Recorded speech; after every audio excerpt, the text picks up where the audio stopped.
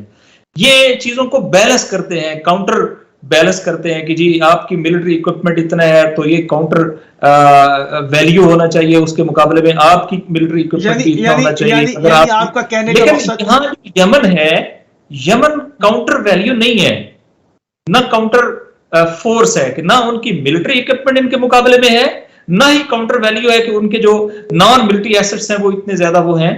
لیکن یمن جو ہے وہ ریزسٹنس کی سرزمین ہے، اور انہوں نے اس 3 ماہ کا جو ان کا پلان تھا اس کو 7 سال پہ کنورٹ ہونے کے باوجود کہ 7 سال جو ہے وہ لمبا چلا ہے. اور اس وقت آن گراؤنڈ ایکویشن یہ ہے کہ ان کا ہر دن ایکسپینڈ ہو رہا ہے اور یہ پریکٹیکلی شرنک ہو رہے ہیں.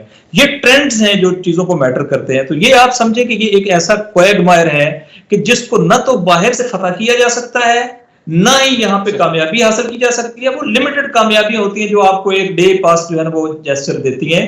اور میں اس کو کہوں گا کہ یہ یمن سم تھنگ مور دین اے کویگمائر. کویگمائر اپنے اندر ہی ایک پرابلم ہوتا ہے، لیکن یمن ایک ایسی سرزمین ہے کہ جہاں سے جو ریزسٹنس اور مزاحمت ہے اس کے اب بازو اتنے مضبوط ہو گئے ہیں کہ انہوں نے کے ایس اے اور یو اے ای میں یعنی ریسپونڈ کرنا سٹارٹ کیا ہے. انہوں نے اپنی کیپیبلٹیز اور اپنی کیپیسٹیز اور پولیٹیکل ول کو شو کیا ہے. لہٰذا اس کو جب آپ دیکھتے ہیں تو پھر پریکٹیکلی یہ میٹر آف ٹائم تو ہو سکتا ہے، میٹر آف فیکٹ نہیں ہے. لہٰذا میٹر آف ٹائم ہے کہ ممکن ہے کتنا ٹائم مزید لگے. میٹر آف فیکٹ یہی ہے کہ بالآخر یہ جو ہیجمونک ڈیزائن ہے یہ سسٹین نہیں کر سکتا ویسٹرن. یہاں امریکہ کی جو پلان ہے اور جو کے ایس اے جس کو ٹو کر رہی ہے وہ پریکٹیکلی آگے نہیں بڑھ سکتا. اور ان کے جو پاپولر سلوگنز ہیں جس کو میں نے جن کی طرف اشارہ کیا ہے، وہ سلوگنز جو جس کا الٹیمیٹ اینڈ نصر للاسلام ہے کہ اسلام کو ہے فتح حاصل ہوگی، وہ پریویل کر رہا ہے. وہ لوگوں کے دلوں کے اندر یہ نیریٹو جگہ بنا رہا ہے. وہ جن کو نہیں پتا تھا ان کو پتا چل رہا ہے. لوگ جو ہیں وہ والنٹیرلی جو ہے وہ ان کو جوائن کر رہے ہیں. اور اگر یہ جوائن نہ کر رہے ہوتے تو کسی ایک آئسولیٹڈ گروہ کے لیے اتنی بڑی جنگ جو ہے وہ ممکن نہیں ہوتی، عوامی حمایت کے بغیر، آن دا گراؤنڈ فزیکل پریزنس کے بغیر. تو یہ جان لینا چاہیے کہ ڈائنامکس بہت ڈفرینٹ ہے. آن دا گراؤنڈ پریزنس انہی کی ہے، عوامی حمایت میں روز اضافہ انہی کا ہو رہا ہے. وہ علاقے کہ جو ان کی گورنمنٹ کے انڈر میں آتے ہیں جن میں خود کیپٹل ہے وہ سٹیبل ہیں، اور وہ علاقے کہ جو ان دو کے ڈومین میں آتے ہیں جیسے عدن ہے مثلا جو کے ایس اے اور یو اے ای، اور ان کی آپس میں شدید لڑائیاں چل رہی ہیں چونکہ ایک الیرٹی پسند ہیں اور ایک جو ہے وہ بالآخر فی الحال موجودہ سسٹم میں چلنا چاہتے ہیں لیکن وہ منصور ہادی کے انڈر چلنا چاہتے ہیں. تو شدید خون ریز جنگیں ان کی آپس میں ہو چکی ہیں. اور خبریں یہ بھی ہیں کہ بعض صوبوں سے جن میں شبوہ کے حوالے سے بات آئی ہے اور معرب کے سراؤنڈنگز کے حوالے سے بات آئی ہے کہ وہاں سے جو ہے وڈرال ہوا ہے یو اے کی ان فورسز کا جنہیں الکما بریگیڈ جو ہے وہ کہا جاتا تھا، ان کا وڈرال ہوا ہے. اور یہ وڈرال ظاہر ہے یہ خود بہت بڑا انڈیکیٹر ہے. اس کا مطلب ہے کہ آپ کنٹینیو کرنے کی پوزیشن میں نہیں ہیں، اور جو چوٹ آپ کو لگی ہے اس چوٹ کو سروائیو کرنا آپ کے لیے ممکن نہیں ہے.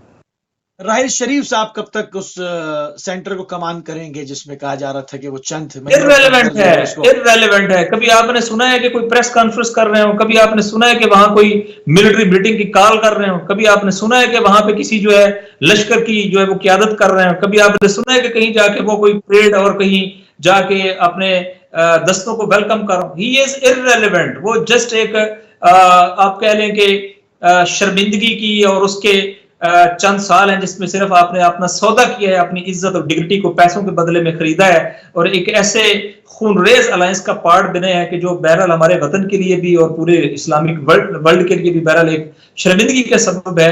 اس کو وہ پریزائڈ کرنے کا ٹائٹل آپ کے ساتھ ہے، لیکن practically he is extremely irrelevant. ان کا کوئی کسی طریقے سے وہاں کوئی بات نہیں، جسٹ ایک سمبولک ان کی پریزنس ہے. صحیح. میں بھی دوبارہ آپ کی طرف آتا ہوں. سعید عدیل، اس حوالے سے قبلہ آپ سے میں جاننا چاہوں گا کہ اس حوالے سے کوئی روایات کی روشنی میں اگر آپ اس حوالے سے جو اس وقت آن گراؤنڈ سچویشن چل رہی ہے، جو یمنی پرچم آگے بڑھ رہا ہے اور ریاض کے اوپر بھی اور امارات کے اوپر بھی خوف کے بادل چھائے ہوئے ہیں، اس حوالے سے کچھ روایات کی روشنی میں اگر آپ کچھ پیش کرنا چاہیں.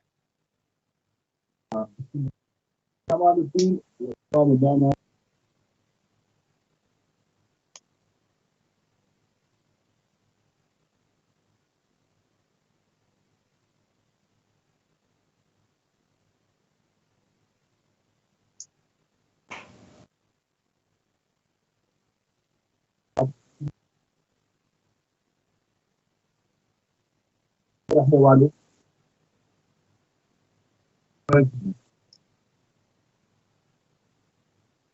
ہوگی مقابلہ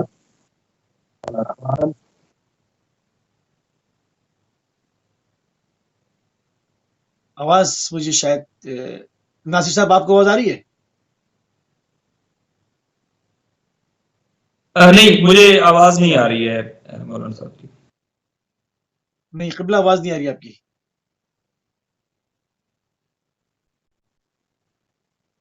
نہیں آواز نہیں آ رہی آپ کی. کیا آواز آ رہی ہے آپ؟ اب آ رہی ہے جی، بسم اللہ فرمائیے.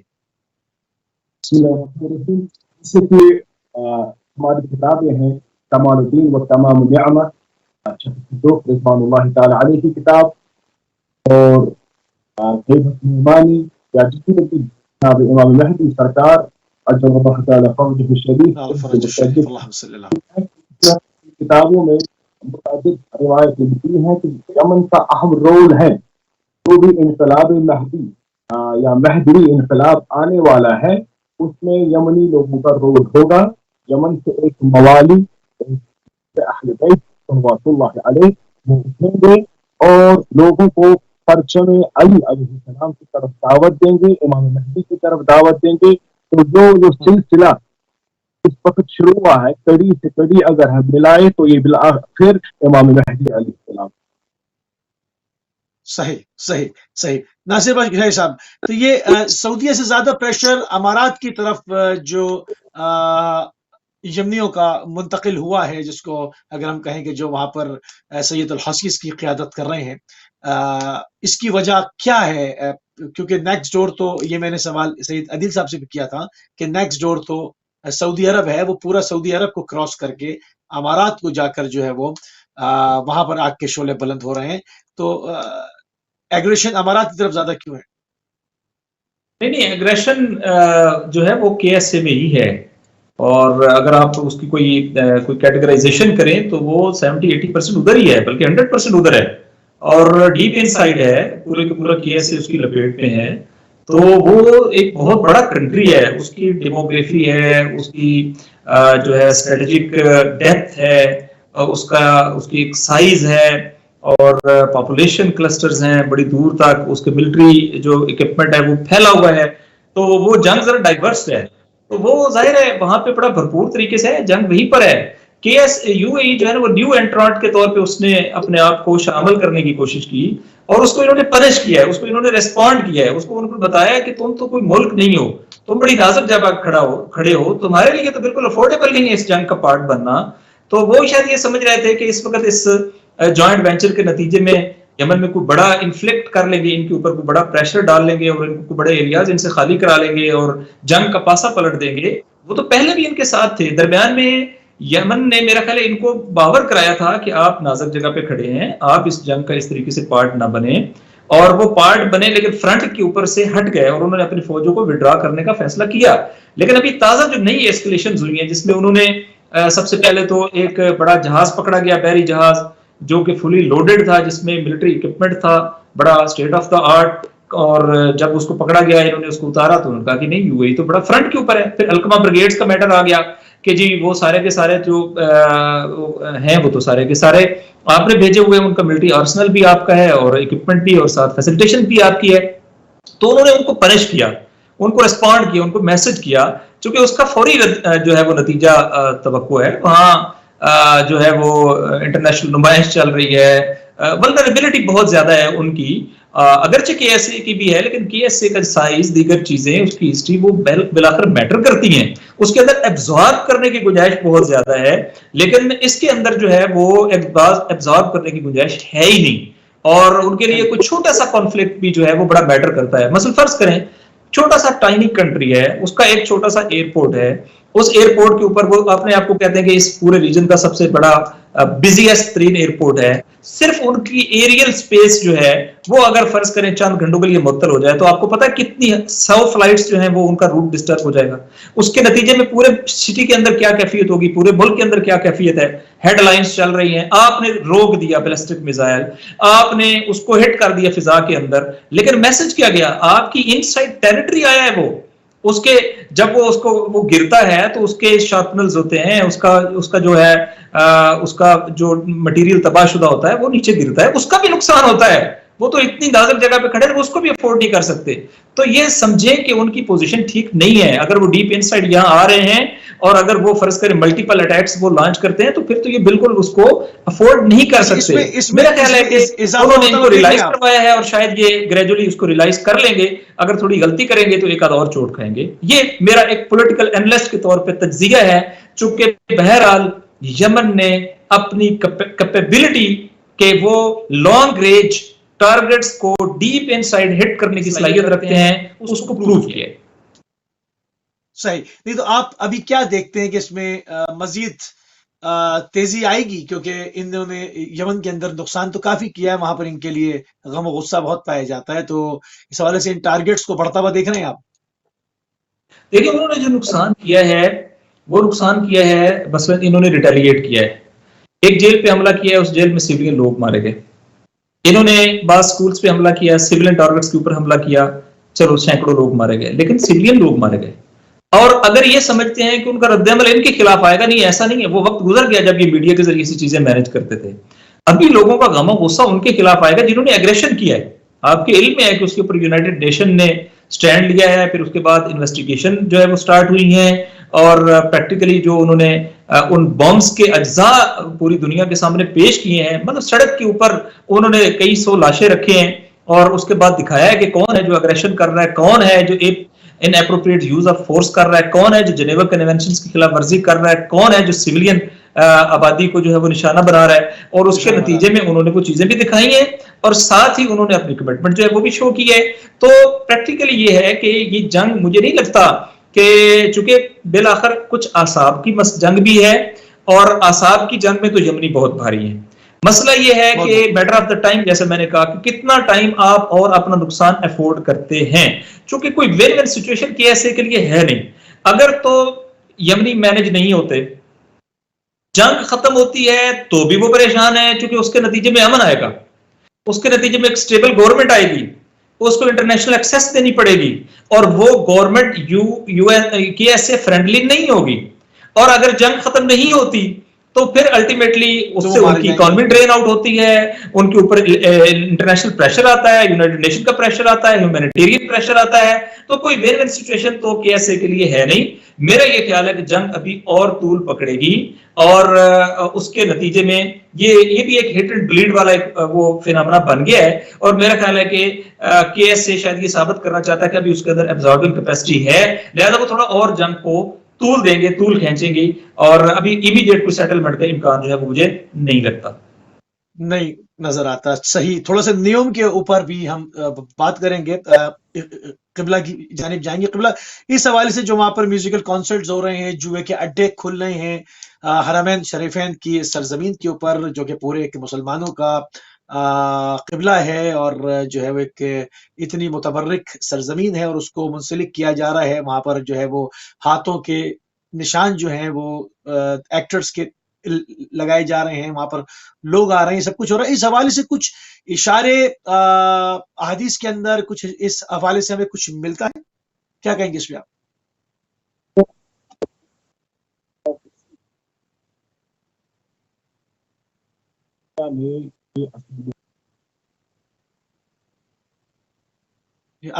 آواز نہیں آ رہی آپ کی.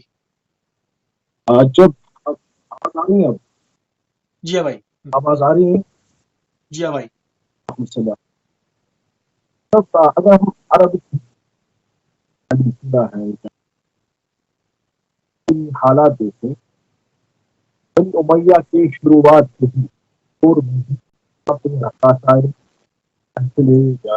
شراب یا شباب یہ چیزیں جاری. بعد میں یہ دھیرے دھیرے انکلائنڈ جب لوگوں کا تمرکز، لیکن عثمانی حکومت جو تھے عثمان امپائر، انہوں نے یہ چیزیں بند کرائی، ورنہ انہیں یہ چیزیں آئی. ان چیزوں کے لیے یا تو یہ لوگ لیبنان جاتے تھے یا یہ لوگ بحرین جاتے تھے. اب جو ان کا اس وقت کا حاکم ہے، حاکم جائر، یہ کہہ رہا ہے کہ آپ گھر کے پیسے باہر تو خرچ کرو، ہمیں آپ کے لیے یہ چیزیں، آپ کو شوقین ہیں ان چیزوں کے.